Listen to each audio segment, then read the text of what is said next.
이 영적 운동은 네덜란드에서 시작합니다. 그리고 독일, 프랑스, 폴란드로 이렇게 번져갑니다. 중세 독일의 신비주의는 마이스터 에카르트라는 사람, 헨리 수소, 요한 타울러를 기억하셔야 합니다. 모두 도미니크 수도사 출신입니다. 그래서 타울러하고 수소는 모두 아비뇽에서 교황청이 아비뇽했을 때 이단위로 정죄받아 죽습니다. 이 두 사람은 타울러와 수소는 마이스터 에카르트의 제자입니다. 자, 신비주의를 이야기하는데 신비주의의 특징은 우선 사상적 신비주의가 있습니다. 두 번째는 실천적 신비주의가 있습니다. 세 번째는 공동체적 신비주의가 있습니다. 사상적 신비주의는 신플라톤 철학, 이 혼합주의에 기초합니다. 우주는 하나님의 손에 의해서 쓰여졌다고 이야기합니다. 하나님의 사상이 반사되었다, 거울이다. 이것은 성 빅토르 위고 사상에서 비롯되었습니다. 혹시 성 빅토르 위고 또는 휴고라고 하는데 어디에 있는 이 학파일까요? 어디 학교 출신일까요? 어디서 배웠는데 우리가? 언제? 수도원입니다. 이것도 수도사 출신입니다. 11세기 프랑스 파리 성 빅토르파.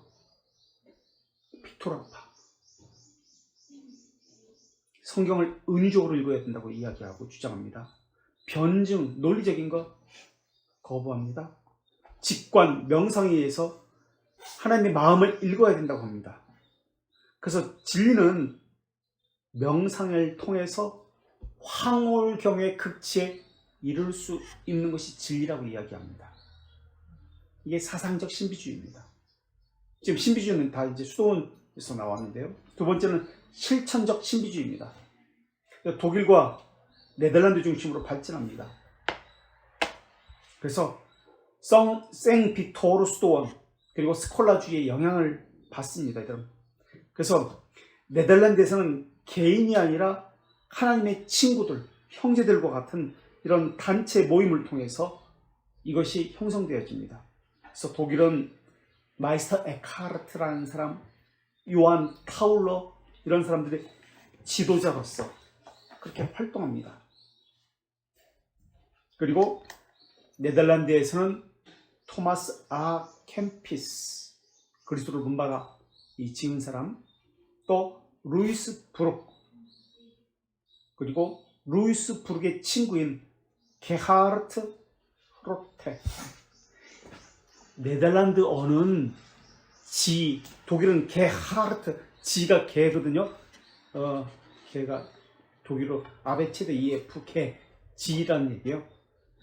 지를 네덜란드는 H로 읽습니다. 그래서 우리는 독일어서는 게하르트라고 하는데 여기서는 흐로테라고 합니다. H 발음으로 흐로테. 그래서 같은 말이다. 게하르트 흐로테나 깨르 흐로테나 같은 말이다. 흐로또 같은 말이다. 그러니까 지금 우리가 다루고자 하는 이 사람은 실천적 신비주의구나 하는 것을 알 수가 있습니다.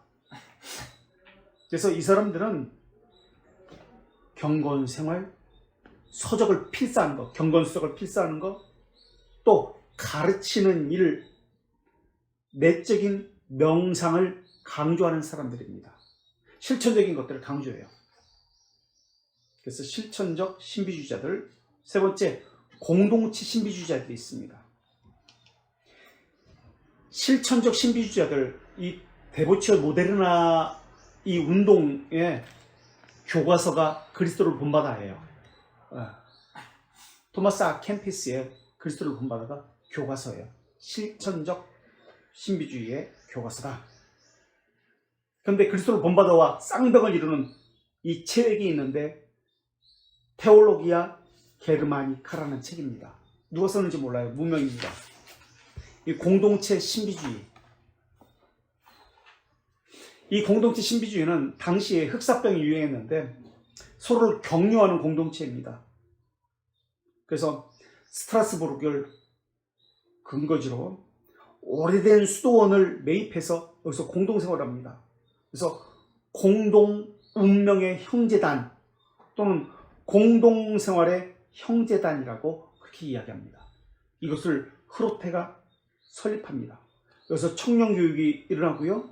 경건서적을 출판하고 그리고 한 명의 낭독자가 있고 수만 명의 적는 건 필기생이 있습니다.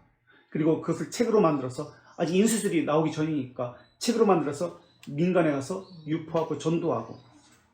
그래서 이 학교 출신들이 누구 있냐면 에라스무스, 토마스 아켄피스와 같은 사람들입니다. 자, 이 책을 읽으면서 시작하는데 이부터 이야기해야 되겠구나. 신비주의의 발전 단계는 처음에는 이렇게 됩니다. 체험, 지적 인식의 단계입니다. 그래서 동방의 신학자는 하나님에 대한 말을 누구도 이해할 수 없고 할 수도 없기 때문에 개인적인 체험이 있어야 한다고 이야기합니다. 그래서 그들은 하나님의 신비에 접근하기 위해서 심오한 지식이 있어야 된다. 이 심오한 지식을 체험적 지식이라고 얘기합니다. 그래서 체험적 지식을 갖는 인식의 단계가 첫 번째 단계입니다.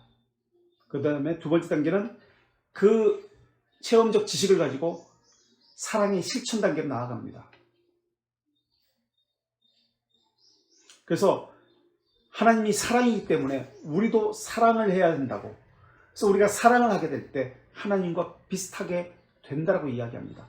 그래서 사랑은 모든 경건의 절정이다 라고 이야기합니다. 두 번째 단계가 사랑의 실천 단계. 그 다음에 신비주의 발전 단계. 세 번째는 구원행위의 실현 단계입니다. 사랑을 통해서, 사랑을 실천함을 통해서 신이 되어가는 과정 속에서 능동적인 역할을 해야 합니다. 그래서 우리가 선을 행할 때, 사랑을 실천할 때 하나님의 협조를 받아야 합니다. 그래야 초자연적인 것, 신격화를 우리가 이룰 수 있다고 이야기합니다. 그래서 신비주의는 하나님의 본체, 하나님의 행위가 우리가 어떻게 신앙을 통해서 체험할 수 있느냐, 우리가 어떻게 하나님을 알 수 있는가, 그것은 묵상과 사색을 통해서 알 수 있다. 우리가 어떻게 신격화가 될 수 있는가, 우리가 하나님의 행위에 동참함으로써 그것은 사랑인데 신격화 될 수 있다라고 이야기합니다. 그 다음에 신비주의 발전의 네 번째 단계는 정적주의 단계입니다. 신비주의자는 창조되지 않은 것까지 느낄 수 있다고 이야기합니다. 정적이라는 말은 이제 명상이라는 것인데, 고요한 명상. 그래서 이들은 기도를 이렇게 합니다. 예수 기도 같은 걸. 나에게 자비를 베푸소서, 나에게 자비를 베푸소서, 하나님의 아들 구세주, 반복적이에요. 계속 그걸 가지고 계속해서 기도하고 명상합니다. 예수 기도. 이것을 통해서 신비를 체험합니다. 그래서 정적주의자들은 체험하지 못하면, 특별한 어떤 경험을 하지 못하면, 신비 체험을 하지 못하면 그 사람은 구원받은 사람이 아니라고 이야기합니다. 이 신비주의 발전 단계예요. 오늘날도 그러한 단체들이 있잖아요. 그거 못하면 구원받은 사람이 아니다. 그래서 신비주의자들에게는 긍정적인 면과 부정적인 면이 있습니다. 영적 생활을 강조하고 실천을 강조합니다. 그리고 기도하고 명상하고 금식으로 청빈 생활을 합니다. 이게 긍정적인 측면이에요. 영적 생활을 강조하고 실천적인 것을 강조합니다. 기도, 명상, 금식, 경건 생활, 청빈 생활을 합니다. 긍정적인 면, 부정적인 면은 논리성도 없고 오직 은혜로 구원받는 것을 거부합니다. 체험을 강조합니다. 범신론으로 흘러가서 영적 황홀경에 빠져서 영적으로 숨겨진 어떤 비밀을 찾아야 구원받는다고 이야기합니다.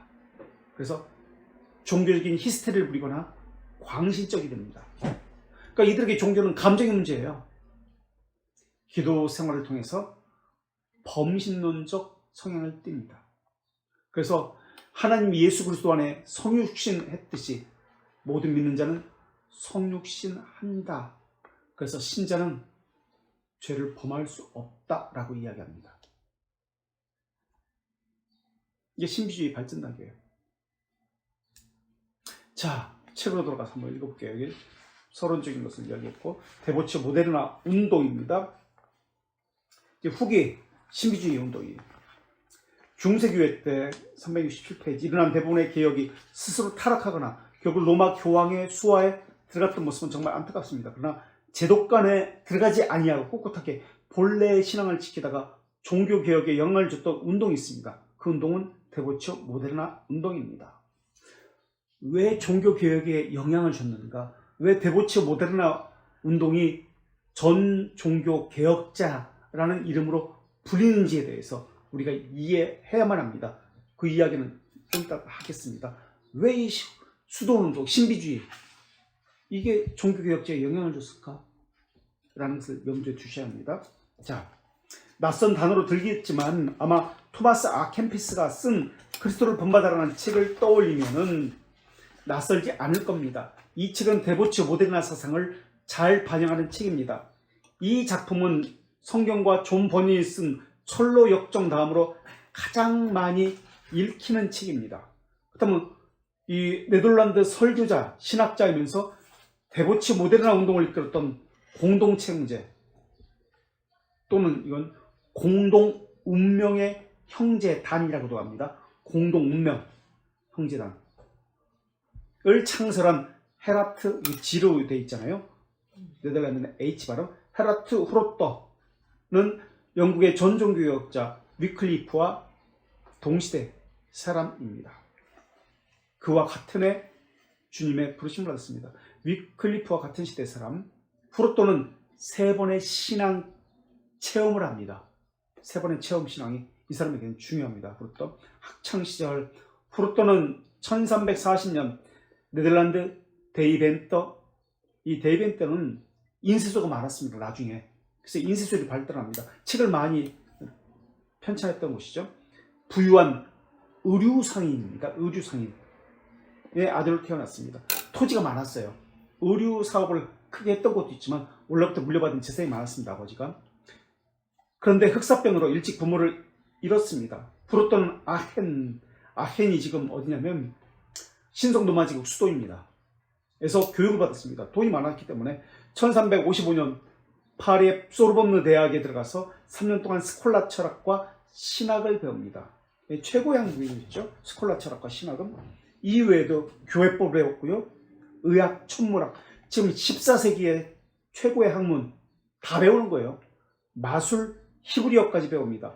그리고 1358년 석사학위 받고 쾰른 프라하에서 수학하고 1366년까지 파리 대학교 교회 법학을 배웁니다. 이때 교황청에 지원서를 냅니다. 교황청에서 일하게 되려고. 근데 흑사병 때문에 이제 회신이 오지 않습니다. 그리스도의 종으로 1365년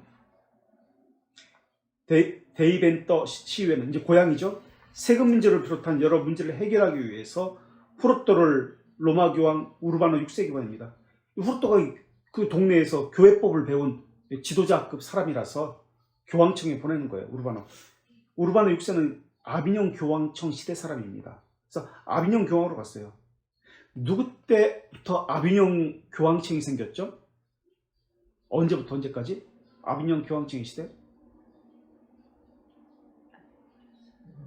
클레멘트 5세 때부터 누구 때 다시 로마로 돌아오죠? 그레고리오 11세 때 1376년 1309년 아비뇽으로 가서요.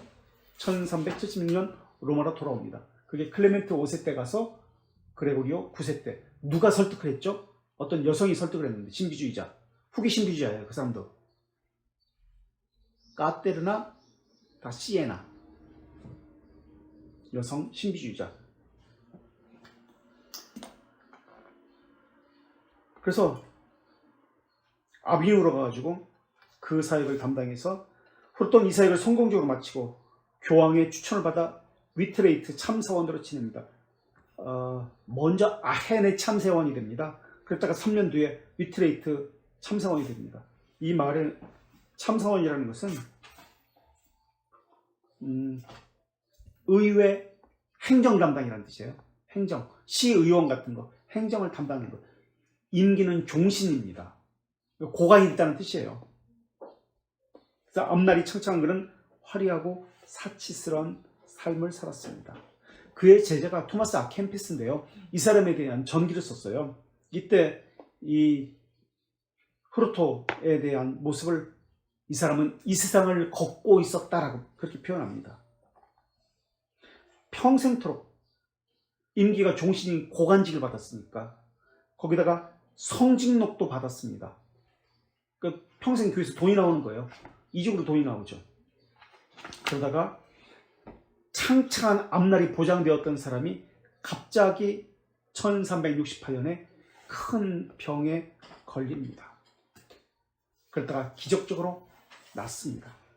1372년에 다시 병에 걸립니다. 몇 주 후 투병 후에 다시 병고침을 받습니다. 그리고 나서 1374년에 인생에 바뀌기 시작합니다. 처음에 병고침을 받았을 때는 뭐 그럴 수 있지 하고 옛 생활로 돌아갔습니다. 그러다가 다시 병고침을 받았을 때 1374년은 얘가 큰일 났다.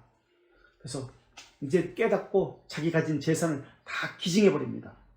그래서 구제비를 들고 자기는 이제 수도원으로 들어가 봅니다.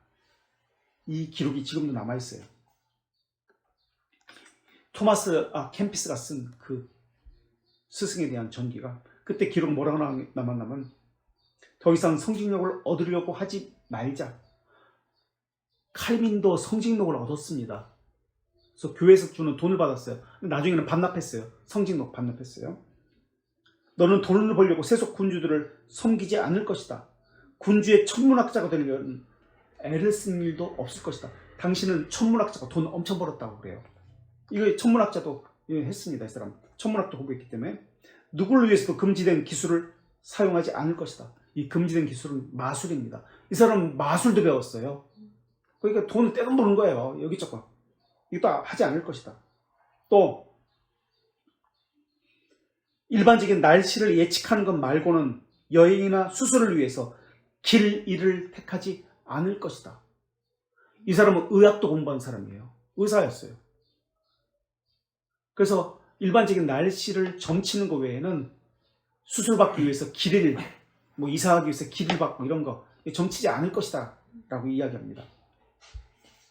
너는 점성술, 기약, 수사학 등의 시간 낭비를 하지 않을 것이다. 그렇게 이야기합니다. 회심하고 나서. 그러니까 이것저것 다 뛰어난 사람이에요. 그러니까 돈 떼돈을 벌었던 사람이에요. 자, 그러다가 넘어와서 369 어느 신비주의자를 길거리에서 만나게 됩니다. 신비주의자는 그에게 왜 당신은 헛된 일에 몰두하고 삽니까? 당신은 다른 사람이 되어야 합니다. 라는 말을 떠납니다. 그에게 충격적인 말이었습니다. 그렇다고 개종할 만한 충격은 아니었습니다. 그러던 중에 1차 1368년에 질병을 얻습니다. 그리고 죽음의 문턱까지 이릅니다. 그리고 그는 무의미하게 보낸 지난 세월을 후회합니다. 마술, 점성술에 빠진 것. 세네카가 기원전 네로시대 이때 스승이잖아요. 마술, 점성술에 대해서 책망하는 글이 있습니다. 근데 이 사람은 빠졌다는 거예요. 마술, 점성술.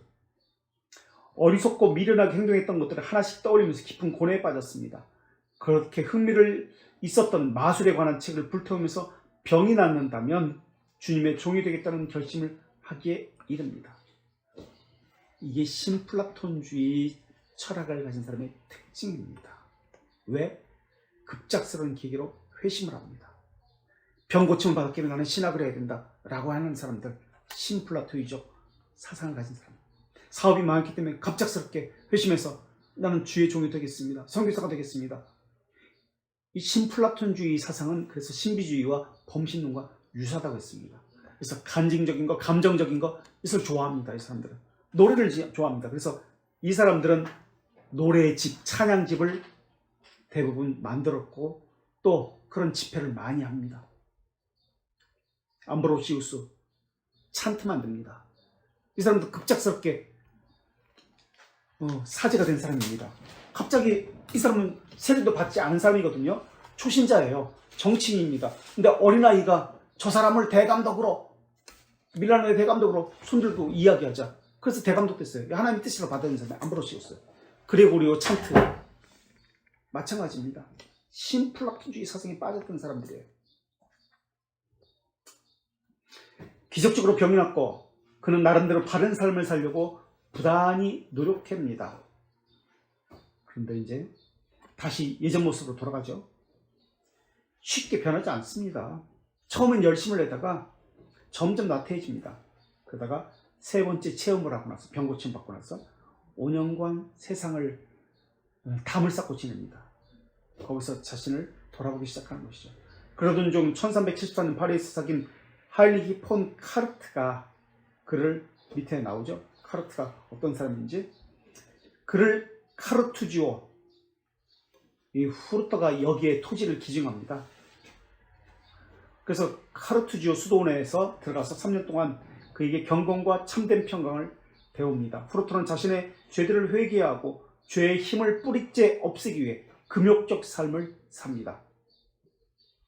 길고 거친 털을 된 옷을 걸치고, 우리 수도사 복장, 갈색 후드티 같은 것을 입었는데요. 우리 수도사 복장 한번 생각해 볼까요? 프란치스코 수도에는 회색 옷을 입었고요. 후드티, 클루이는 검정색, 시토 수도에는 흰색, 도미니크 수도에는 흰색과 검은색. 그러면 갈색은, 우리 영화 보면 갈색 후드티 입고 많이 나오잖아요. 모자까지 달린 거, 갈색. 이 배 같은 거, 거친 배 같은 옷. 이건 어디 수도사일까요? 지금 길고 거친 털옷된 옷을 걸쳤다고 나오잖아요. 자기 스스로 수도사라고 하는 사람들이 입는 게 갈색 옷이에요. 어디 소속되지 않았어요. 그냥 자칭 수도사. 육신의 욕구를 완전히 절제합니다. 밤에는 자지 않고 기도하면서 오랜 시간 보냈습니다. 연약한 육체를 영에 완전히 굴복시킵니다. 지금 육체를 제어하는 거, 금욕적인 거, 신비주의자들이 바로 이런 이원론적인 모습을 보이죠. 1381년 지금 후르토는 신비주의자 얀판 후이즈부르크를 며칠간 방문합니다. 마치 예수님께서 나다니엘에게 하신 말씀처럼 후이즈부르크는 후르토가 자신에게 오기 전에 이미 그를 알고 있었다고 합니다. 그러면서 그는 하늘의 왕국, 사랑의 비밀, 인간의 영혼과 성령의 일치, 행동의 다양한 국면들, 그리고 묵상에 잠긴 삶, 천사들의 계급제 등에 대한 주제에 대한 이론을 알려주었습니다. 이로써 후르토는 신비주의의 길을 지속적으로 걷게 됩니다. 서방 수도원 운동과 동방교회 수도원 운동은 다릅니다. 서방교회 그 수도원 운동은 정화, 조명, 연합을 통해서 신비 경험을 추구합니다. 정화, 조명, 자기를 부인하는 게 먼저죠. 정화, 정결케 되는 거. 그 다음에 조명, 그래서 그리스도와 연합하는 걸 나중입니다. 이게 서방교회 방법이에요. 동방교회는 정반대입니다. 빛, 구름, 어둠. 맨 나중에 자기를 부인해서 자기가 없어지는 거예요. 거꾸로입니다. 빛, 구름, 어둠. 부정의 길. 비아 네가티아의, 이게 동방교회 방법입니다. 수도원. 부정의 방법으로 점점 자기를 부인해서 나중에는 자기가 없어지는 거예요. 하나님만 있어요. 자기 안에. 예수 그리스도만 있어요. 자기를 버려야 하나님과 연합할 수 있다. 그래서 그레고리우스 나치안 누세스, 바실레오 동생, 동방교회 수도원 운동의 아버지라고 불리는 세 명의 갑바도기아 사람들 가운데 한 사람, 나치안 누세스, 그레고리우스 나치안 누세스. 이 사람이 동방교회 수도원의 아버지죠. 그리고 대바실은 수도원 대교회를 만들죠. 서방교회는 신비 경험을 추구하는데 반대로 상승 곡선을 이룹니다. 처음에는 자기를 부인해야 돼요. 그러다가 점점 연합을 하게 됩니다. 그래서 보통 수도운동 하면은 우리는 서방교회 수도운동을 이야기합니다. 동방교회가 아니라. 우리가 일반적으로 수도운동 그러면 데보치 모델의 운동도 마찬가지로 서방교회는 말은 하지 않았지만 서방교회 수도운동이구나 라고 이해하시면 됩니다.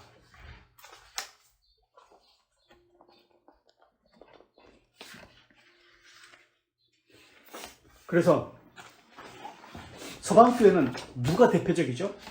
어떤 수도원? 누구? 서방교회는. 그러니까 동방교회는 이야기했습니다. 그레고리우스 나치아누세스 아버지로 했습니다. 동방교회 수도원운동의 아버지. 서방교회는 누가 대표죠? 서방교회 수도운동의 아버지라고 불리는 사람. 베네딕토 수도회. 베네딕토입니다. 그리고 중세시대 때 가장 존경받던 사람은 시토 수도의 베르나르입니다. 중세시대 때 묵상의 재료는 예수 그리스도의 인성입니다. 예수님의 몸이 어떻게 고난받았나? 순환에 대해서 묵상했습니다. 이것을 강조했습니다. 중세시대 때. 그래서 사실 이것들 오늘날에도 마찬가지잖아요. 중세시대처럼 똑같아요. 예수 그리스도의 고난에 대해서 묵상을 주제로 합니다. 그래서 이 중세시대의 여성들은 특징이 있습니다. 예수 그리스도의 순한 고통에 집중하는 이런 묵상을 합니다. 그래서 영국에서는 노리치의 줄리안 1342년 14세기죠. 다 14세기. 노폭의 마저리 캠프 등이 있습니다. 이 사람들의 책이 다 지금 번역되어 나왔어요. 마저리 캠프, 노리치의 줄리안. 저희가 그래서 다다음 주에 그 책들, 신비주의 책들, 아까 여기 신비주의 책들이 나와요. 여기 다. 마저리 캠프 책이 지금 오늘날 유행하고 있어요. 신비주의 책입니다. 교회에서 그 유행하고 있습니다. 마저리 캠프, 노리치의 줄리안. 예수 그리스도의 순환을 묵상하고 집중합니다. 자, 우리가 수도운동을 529년 베네딕토 수도회 서방교회가 여기서부터 시작합니다. 몬테카시오에서 이태리. 10세기에는 어떤 수도운동이 있었죠? 어떤 수도회가? 특징은 뭐죠? 그 대표적인 인물은 누구죠? 우리 종교 이제 개혁운동을 하면서, 종교는 아니고 수도원 개혁운동을 하면서 이 당시에 너무나 세습, 성직 매매가 있어서 이 수도에서는 이것을 금했습니다. 결혼 금지시켰죠. 그 수도회가. 그래서 교황이 이 수도회 출신인데 결혼을 사제들은 하지 못한다라고 금지시켜버렸습니다. 그래야 세습을 안 하니까, 성직 매매를 안 하니까. 그게 그레고리우스 7세입니다. 그레고리우스 7세하고 붙은 사람, 하일리 4세. 그래서 무슨 구력이죠, 그거? 카노사의 구력. 네, 카노사의 구력. 그 사람입니다. 그 수도회가 10세기에 클루이 수도회입니다. 클루이 수도회. 예배 회복, 관상을 중심으로 했던 수도회, 클루이 수도회. 결혼 금지, 세습 금지. 그런데 또 부패합니다. 사람 개혁, 제도 개혁과 좀 부패합니다. 그래서 11세기에 다시 어떤 수도회가 나타납니다. 그 중심은 베르나르입니다. 이 사람은 청빈, 이 수도회는 고독, 단순성을 추구합니다. 고독, 단순성, 청빈을. 이 수도회는 어떤 수도회일까요? 11세기에 시토 수도회. 그러다가 또 이 시토 수도회가 타락합니다. 그래서 나타난 것이 이게 안 되겠다. 나타난 13세기에 나타난 수도회가 두 가지 있습니다. 이태리와 스페인에서 있습니다. 무슨 수도회일까요? 이 수도회를 소위 탁발 수도회, 걸식 수도회라고 합니다. 빌어먹는 수도회, 맨발로. 도미니크는 어디? 스페인. 또 이태리는 프란치스코. 그래서 유명한 사람은, 대표적인 사람은 시토의 수도에는 베르나르예였고, 클루니 수도에는 그레고리오스 7세였고 교황. 도미니크 수도에는 대표적인 사람이, 물론 지금 여기 14세기 이제 도미니크 이야기합니다만 신비주의자들 그 사람 말고 대표적인 사람 도미니크 수도에는 학교 가르치는 거, 설교를 중심으로 했다고 했습니다. 도미니크 수도의 스콜라 철학의 그 누구냐고요? 아퀴나스. 네, 도미니크 수도의 대표적인 사람. 그 스승도 그렇죠. 프란치스코 수도에 이 대적자가 있습니다. 그래서 스코티스. 얘기해버렸네. 스코투스. 오카메 윌리엄. 그래서 중세를 무너뜨린 사람이죠. 스콜라 철학을. 13세기. 14세기의 대표적인 수도회가 있습니다. 수도운동. 데보치오 모데르나입니다. 12세기 빠졌네. 12세기는 십자군 시대입니다. 10세기, 11세기, 13세기, 14세기까지 얘기했는데 데보치오 모데르나 12세기가 빠졌어요. 12세기엔 어떤 수도회가 있었죠? 영화에 보면은 군사 수도회인데 두 군사 수도회가 있습니다. 사실 여러 가지인데 대표적인 것이 두 가지죠. 하나는 십자가 모양이 다르다고 했습니다. 지금도 있습니다. 그 십자가가 이 단이 지금도 있어요.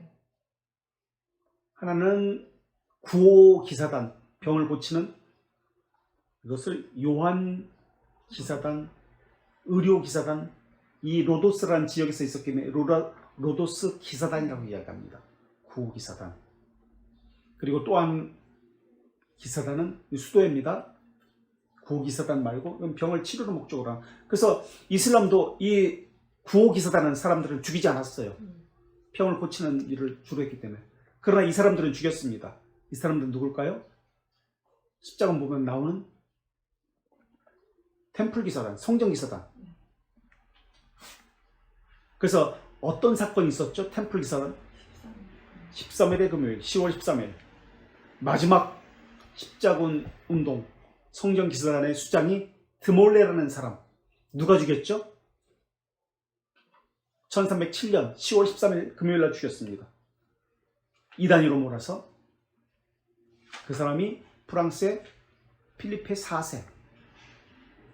그래서 필리페 4세가 성지 수인권 논쟁에서 이겨버리죠. 자, 그래서 10세기, 11, 12, 13, 14세기 다 이야기했습니다. 지금은 14세기입니다. 14세기의 수도사를 대표하는 게 바로 네덜란드에서 생겨난 공동생활 형제단입니다. 흐르테가 만든 이 수도원. 사실은 수도원의 명칭이 없어요. 지금처럼 뭐 베네딕토 수도회다, 클루니 수도회다, 시토 수도회다, 이렇게 프란치스코다 수도원 이름이 있었는데 수도원 이름이 아니에요. 이건 그냥 형제들이 이렇게 모여서 공동생활한다 라는 개념이지, 여기는 귤도 없습니다. 지금까지는 귤이 있었거든요. 청빙, 뭐 가족 이런 거 없어요. 그냥 이들의 목표는 선교, 성직자 교육, 학문 연구, 학교 세우고 교육하고 필사에서 성경 경건서적 나눠주고. 왜 이것이 전 종교 개혁자라고 이야기할까요? 이 데보치 모데르 운동이 왜 종교 개혁에 무슨 영향을 줬기 때문에 종교 개혁 운동, 전 종교 개혁이라고 했을까요? 이 사람들이 어떤 일을 했기 때문에, 이것을 알기 위해서 지금 우리 공부하는 겁니다. 이 전 종교 개혁자라고 얘기합니다. 설교했기 때문에. 네? 설교 때문에? 도미니크도 설교했어요. 그들은 중심적으로 설교 이걸 통해서. 그래서 이단을 척결할 때도 설교하기 위해서 갔었어요. 네덜란드에서 어떤 일이 벌어지냐면, 이들에게서 배운 이들이 누구냐면 루터, 칼빈, 에라스무스입니다. 그런데 네덜란드에서 인문주의가 태동하게 됩니다. 루터와 에라스무스가 여기서 교육을 받습니다. 이 사람들에 의해서. 그래서 신비주의를 체험합니다. 신비한 내적 체험을 하게 됩니다. 그래서 중세 후기의 신학을 신비주의 신학이라고 불리는데요. 이런 체험을 하는 사람이 마이스터 에카르트 같은 사람입니다. 하나님께 직접 만나서 인도를 받습니다. 이것을 추구합니다. 데보치오 모데르나라는 것은, 모데르는 새로운이잖아요. 경건, 새로운 경건 운동이라는 뜻입니다. 데보치오 모데르나. 그래서 수도운동의 특징인 예수님의 고난을 묵상하는 것, 그리스도를 따르는 삶, 경건운동, 관상적 성경 읽기, 명상, 이건 수도운동에 다 있던 겁니다. 이것을 가지고는, 사랑의 실천, 이런 것을 가지고는 종교개혁하고는 전혀 상관이 없어요. 그런데 이들은 바로 인문주의 교육을 시켰다는 사실입니다. 성경을 번역합니다. 자격으로. 지금까지 수도운동은 보세요. 규율, 제도, 질서 중심이었어요. 이거 깨면 안 돼요. 지금까지는. 우리의 수도원의 목표가 청빈이다, 가난이다, 뭐 이런 게 있어요. 조직 중심이었습니다. 아주 철저했습니다. 근데 24세기에 이 데보치 모데르 운동은 이게 없어요. 규율이 없어요. 수도원 규칙 같은 거 없어요. 제도 중심이 아니에요. 그냥 개인적 신앙생활 중심입니다. 그동안 부패가 너무 만연했기 때문에 이 징그러징그러 했던 거예요. 자, 그래서 계속해서 복음 전도자로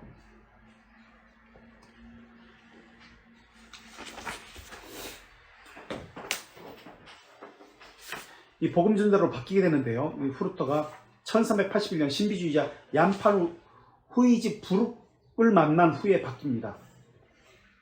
그리고 1374년 고향으로 돌아와가지고요. 5년간 영적 훈련을 시간을 보냅니다. 그러다 이제 수도원 안에만 있었거든요. 카르투주 수도회에서 계속 안에만 있었는데 그 수도회에 있는 사람들이 제발 밖에 나가서도 설교해달라. 이 말씀을 밖에 있는 사람들에게도 들려달라라고 합니다. 그래서 밖으로 나가기 시작합니다. 후르토는 위트레이트뿐만 아니라 암스테르담 비롯한 여러 곳을 다니면서 그전에는 수도원 안에서만 있었어요. 수도사는 그랬거든요. 평생 수도원 안에서 죽을 때까지 있어야 되거든요. 근데 수도원에서 나가서 좀 복음을 전해달라. 너무 우리는 들을 수가 우리끼리만 들을 수가 없다라고 합니다. 자신이 느낀 복음을 전합니다. 자신이 느낀 복음입니다. 자신이 체험한 겁니다. 많은 사람들이 그의 설교에 매료되었습니다. 직감적으로 그들은 신비한 경험, 힘을 가진 새로운 선지자가 나타났다고 느꼈습니다. 그는 다음으로 전도할 마을에 가기 전에 제자들 중 한 사람을 앞서 보내 교회문에 자신의 복음을 알리도록 했습니다. 그러면서 사람들이 와서 보고는 이웃 사람에게 알렸습니다. 사람들은 자기 생업도 다 던져버리고 가족들을 데리고 그의 설교를 듣기 위해서 달려오곤 했습니다. 어떤 이들은 가게 문을 닫고 왔습니다. 잘 생각해 보세요. 이 사람의 중심사역이 무엇이었는지. 설교였다고 이 집 나옵니다. 과연 중세시대 때 설교 사역을 하는 사람들이 얼마나 있었을까요? 중세 예배의 중심은 설교가 아닙니다. 의식 중심입니다. 설교를 한다 해도 어떤 이야기냐면 성인들 이야기, 전설 따라 삼천리 이야기. 그래서 제가 다다음 주에 중세시대 때 그 전설 위인들의 그 영웅담 같은 거, 그 설교로 이제 하잖아요. 그 책들을 이제 제가 갖고 올 텐데, 타락한 교회가 많았어요. 타락한 성직자가 많았어요. 설교는 꿈도 못 꿨어요. 설교한다 그러면 그냥 이상한 전설과 같은 이야기, 뭐 누가 뭐 용하고 싸워가지고 이겼다더라, 성인이 됐다더라, 그런 이야기들밖에 없어요. 그래서 방황하는 사람이 많았어요. 교회 안 가는 사람이 많았어요. 거기다 라틴어 설교를 했거든요. 근데 이 사람은 자국어 설교를 합니다. 성경을 가지고 설교합니다. 얀 후스처럼 라틴어 설교 시대에 자국어 설교를 하니까 알아듣기 시작합니다. 그래서 세례 요한과 같이 회개를 촉구했고요. 자국어 성경을 또 번역해서 나눠줬고, 기독교 고전도 번역해서 나눠주었던 사람입니다. 그러니까 사람들이 들리니까 오는 거예요. 이처럼 말씀이 없이 가난한 사람들은 영혼의 인도자를 찾아 배회하고 있었습니다. 후르토는 인간의 하나님의 형상을 지니고 있기 때문에 인간은 자신의 양심을 따라, 양심이라는 단어가 무엇과 더불어 하는 지식이잖아요. 을 가르쳤습니다. 그는 도덕적 삶에 대해 설교했고 그리스도의 삶을 모방하도록 선언했습니다. 이게 지금 한계를 벗어날 수가 없어요. 도덕적 삶에 대해서 설교했다. 그리스도의 삶을 모방하도록 선언했다. 이게 신플라톤주의 전형이에요. 신비주의의 전형이에요. 우리는 그리스도의 삶을 모방하는 삶을 사는 겁니까? 도덕적 삶에 대해서 설교해야 되는 것입니까? 예수 그리스도가 누구인지, 어떤 분인지에 대해서 하는 것이죠. 이 모든 것보다 하나님의 사랑하는 것과 내 몸을 이웃같이 사는 것을 가장 중요한 두 계명을 강조했습니다. 그리고 자신의 악의 뿌리를 뽑아내고 선행을 실행해야 한다고 강조했습니다. 왜냐하면 우리 인간은 완전히 타락하지 않은 신성의 흔적이 부여된 존재이기 때문이라는 겁니다. 누구의 말이죠 이건 후에? 우리 완전히 타락하지 않았어. 신성이 있어 아직도. 누구의 말이에요? 할 수 있어. 선행을 할 수 있어. 아르미스주의예요. 신플라톤주의는 지금 로마 카톨릭주의예요. 아르미스주의자의 사상을 가지고 있어요. 신플라톤주의예요. 신비주의자들이에요. 그래서 신비주의자들은 범신론자들이에요. 생각해 보십시오. 신비주의는 독일과 밀접한 관계에 있습니다. 이게 네덜란드, 이제 독일 붙어 있는 이런 데인데 독일과 밀접한 관계가 있는데요. 독일의 신학 보면 14세기 독일의 마이스터의 카르트라든지 요한 타울러 다 독일 사람이에요.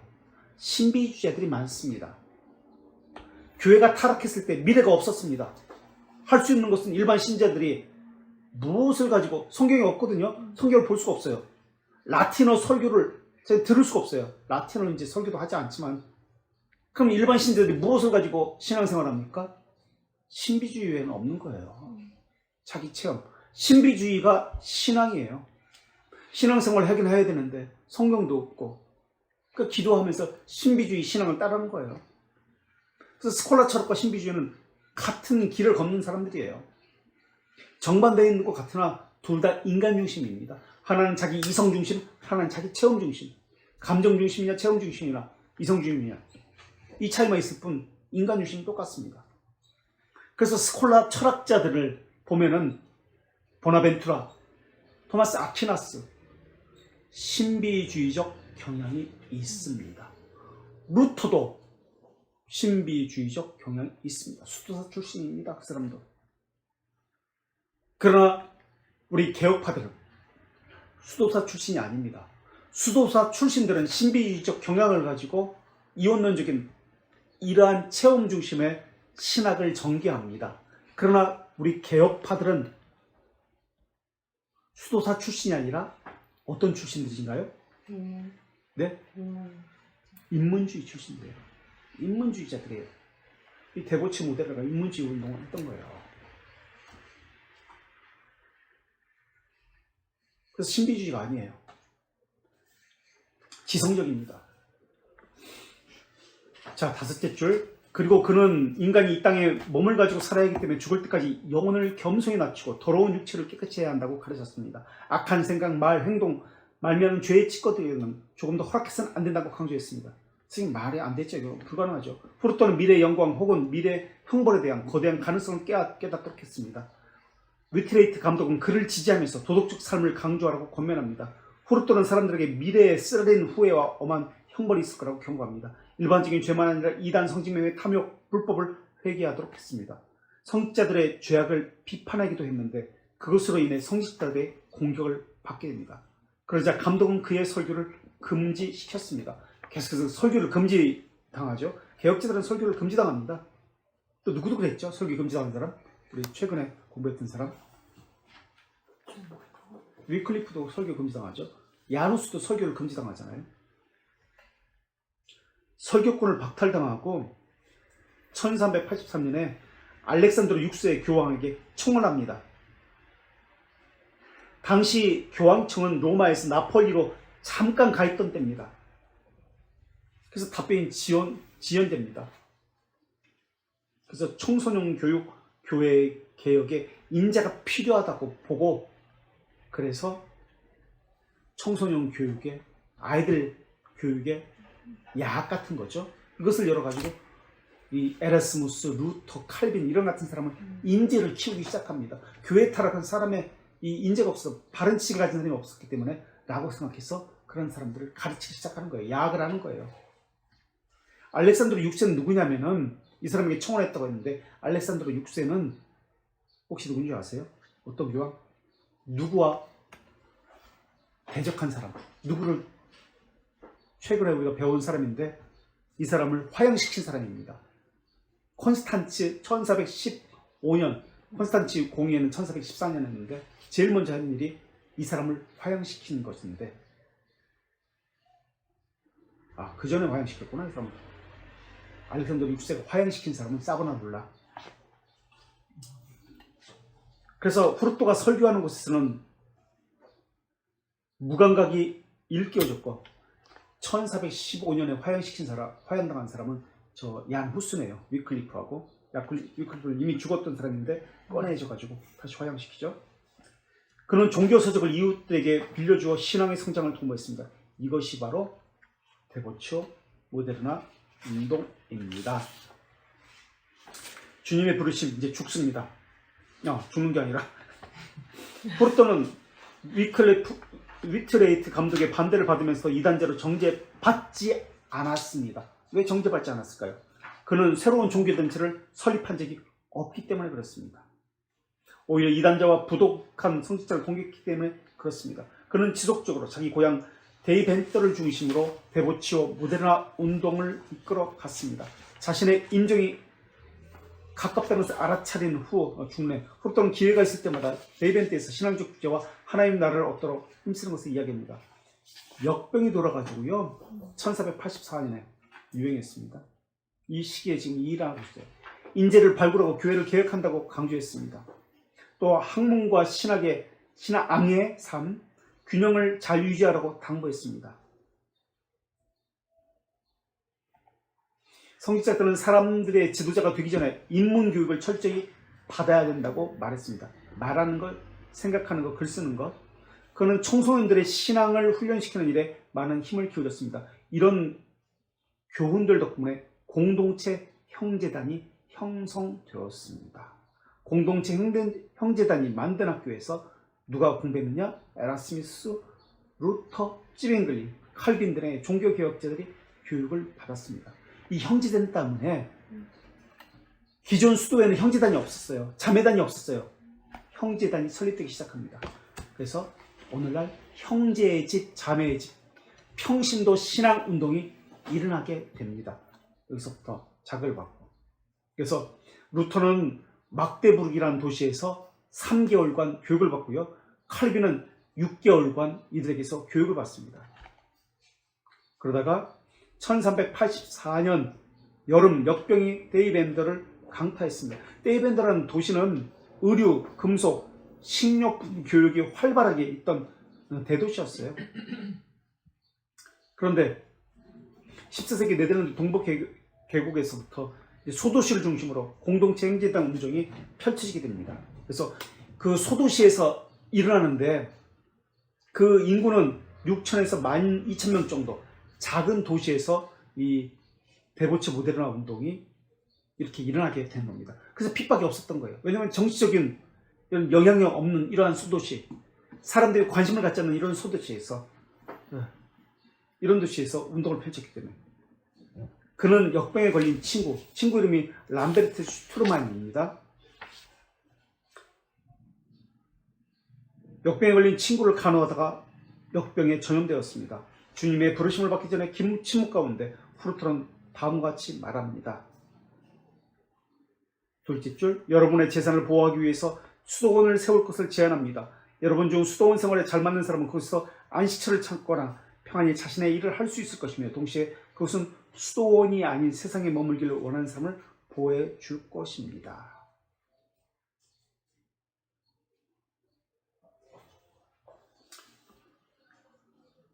사실 이 사람은 이 운동을 할 때 데이벤터 시로부터 재정 지원을 받았습니다. 이 사람이 출신이 시의원이라고 그랬잖아요. 그래서 이 임기는 평생 종신형이라고 그랬잖아요. 이 사람은. 그래서 이 단위로 이 사람은 정죄받지 않은 겁니다. 시의 높은 고위직 관리인이기 때문에 시의 재정적인 것을 도움받아서 공동체 형제들을 구성을 했고 이 운동을 했기 때문에 그렇습니다.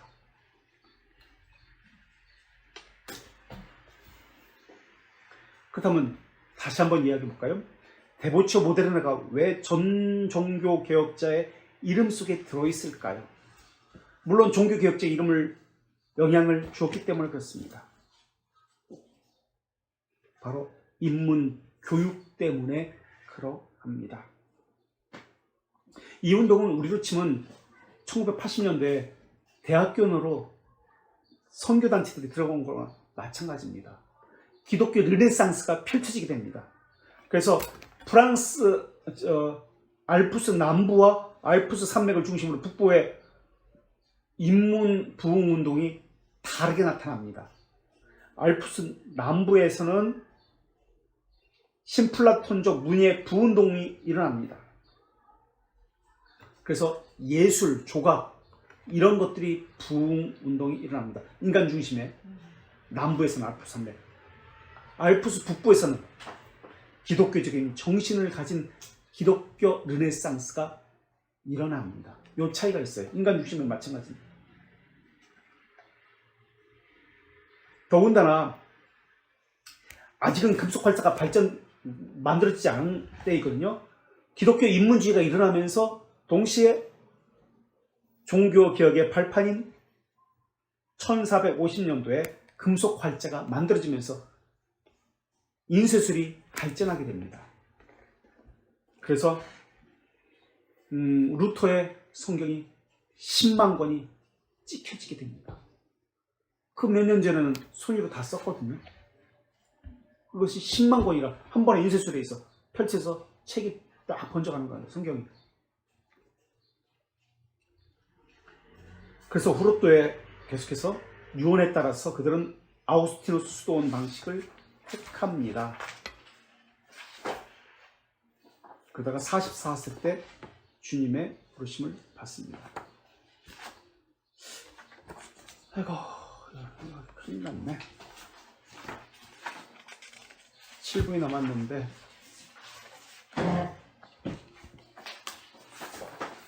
운동의 시작.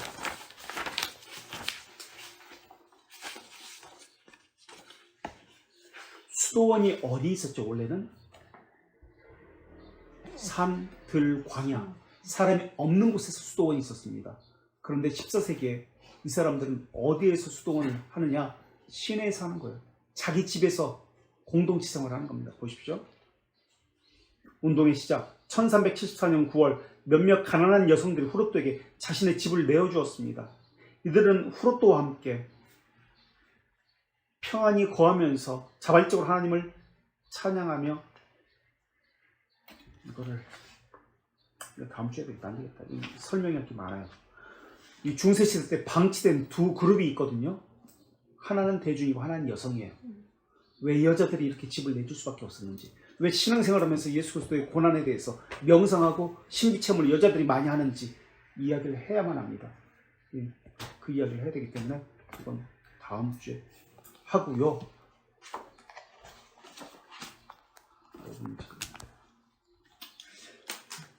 중세 신비주의자들의 저작은 몇 권 말씀드릴게요.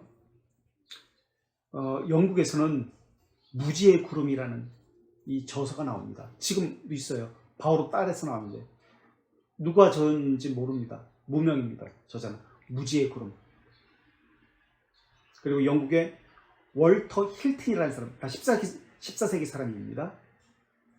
월터 힐튼이라는 사람의 완전의 계단, CH 북스, 크리스찬 다이제스트, 옛날에 완전의 계단, 월터 힐튼. 그 다음에 노리치의 줄리안, 영국 사람이에요. 여자. 하나님의 사랑의 계시, 은송 출판사에서 나왔습니다. 하나님의 사랑의 계시라는 책을 썼습니다. 그리고 마저리 캠프의 마저리 캠프 서, 황소자리에서 출판사에서 나왔고요. 그 다음에 시에나의 카타리나 쓴 대화라는 책, 바오로 딸에서 나왔습니다. 그래서 제가 이 책을 다 다음 주에 가져와서 여러분에게 보여드릴 거예요. 그래서 중세 후기 신비주의자들의 사상에 대해서도 조금 우리가 이 책은 안 나와요. 좀 언급하고 갈 필요가 있습니다. 그래야 오늘날 일어나고 있는 이 기독교 내에서 명상, 기도 훈련 이것이 무엇을 추구하고 있는지를 알 수가 있기 때문에 그렇습니다.